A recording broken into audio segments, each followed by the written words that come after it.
फुलजी प्यारो स्टेशन में 4 रोज़ा मुफ्त मेडिकल कैंप लगाई वई। कैंप में कराची खां आयल माहिर डॉक्टरनि डॉक्टर तैमूर खान, डॉक्टर हबीब ऐं डॉक्टर रोज़ीना कंवल समूह मरीज़नि खे तपासे मुफ्त दवाऊं पिण ॾिनियूं। कैंप जो इफ्तिताह सुल्तान Khan Qaim Khani, director Omni group Azizi Kaleri, GM new Dadu sugar mill ऐं ॿियनि कयो।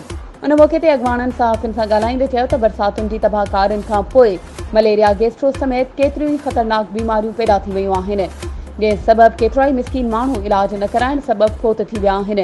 केतिरा ई मिस्कीन मरीज़ पैसा न हुजण करे इलाज कराइण बदिरां बिस्तर भीड़ो थी विया आहिनि। मिस्कीन माण्हुनि खे इलाज जूं सहूलियतूं ॾियारण लाइ 4 रोज़ा मुफ़्त मेडिकल मेगा कैंप लगाई वई आहे। हुननि वधीक चयो त 3 ॾींहनि में कैंप में हज़ारे मरीज़नि खे मुफ़्त में इलाज जूं सहूलियतूं ॾिनियूं आहिनि। तमामु जल्द ज़िले जे पुठिते पयल इलाइक़नि में हिन क़िस्म जूं मेडिकल कैंपूं लॻाइण लाइ कोशिशूं करे रहिया आहियूं। वधीक ख़बरुनि ऐं अपडेट्स जे लाइ असांजे चैनल खे सब्सक्राइब कयो ऐं हा, बेल आइकन खे प्रेस करणु न विसारिजो त जीअं असांजी हर नई अचण वारी वीडियो तव्हां ताईं पहुची सघे।